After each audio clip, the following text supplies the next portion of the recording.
நாங்கள் கேட்க தயங்கினது, நாங்கள் இதெல்லாம் கேட்கலாமான்னு யோசிச்சது அப்படின்னு எதையுமே விட்டு வைக்காம அவ்வளவு பேரையும் ராஷிகண்ணா ஒரு பேன் இண்டியன் ஹீரோயின் இன்னைக்கு.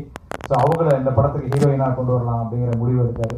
அதே மாதிரி இன்னொரு முக்கியமான அழுத்தமான கதாபாத்திரம் அர்ஜுன் சார் பண்ணால் நல்லா இருக்கும் சார் அப்படிங்கும்போது அர்ஜுன் சாரை பேசி அவர் இந்த படத்துக்குள்ள கொண்டு வந்தாங்க.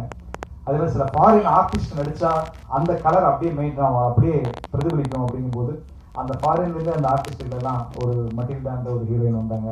அப்புறம் எட்வர்ட் அப்படிங்கிற ஒரு முக்கியமான ஒரு ட்ரிபிள் பட்டங்கள் நடிச்சவர், அவரு உள்ள வந்தார்.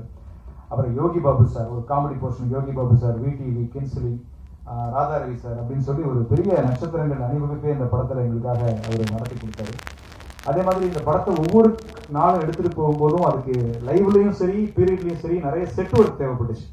ஸோ அப்போ அரங்க வடிவமைப்புக்கு பெரிய பெரிய பொருட்செலவாச்சு, அதையும் பண்ணி கொடுத்தாரு. ஸோ எல்லாமே இங்கே இது நான் ஒரு மேடைக்காக மட்டும் சொல்லலை, அவர்கிட்ட படம் பண்ணின கணேஷாட்ட படம் பண்ண எல்லா டைரக்டர்ஸுமே உண்மையாக சொல்லக்கூடிய விஷயம் என்னன்னா, நம்ம ஒரு மயில் தொகை கேட்டால் ஒரு மயிலை கொண்டு வந்து நிறுத்துவார்.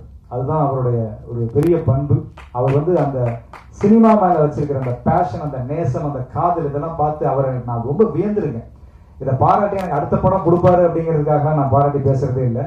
படம் நல்லா இருந்தா எல்லாரும் படம் கொடுப்பாங்க, அதனால அது வேற. பட் உண்மையை நான் சொல்லணும்னு ஆசைப்படுறேன், இது எல்லா டைரக்டருக்கும் கொடுத்து வச்ச இடம் Vels film international limited. So அதே நேரத்தில் பெருமையோட இந்த படத்தில் நான் முழுமையாக ஒர்க் பண்ண காரணத்தால், எனக்கு நல்ல அனுபவ ரீதியாக தெரிஞ்ச காரணத்தால் அதை சொல்கிறேன். ஸோ அப்படி எங்களுக்கு எல்லா விதமான வசதிகளையும் செஞ்சு கொடுத்தாரு. அதெல்லாம் தாண்டி படத்தை முடிச்சிட்டோம். கிட்டத்தட்ட 65 நாள் 70 நாள் ஷூட்டிங் முடிச்சோம்.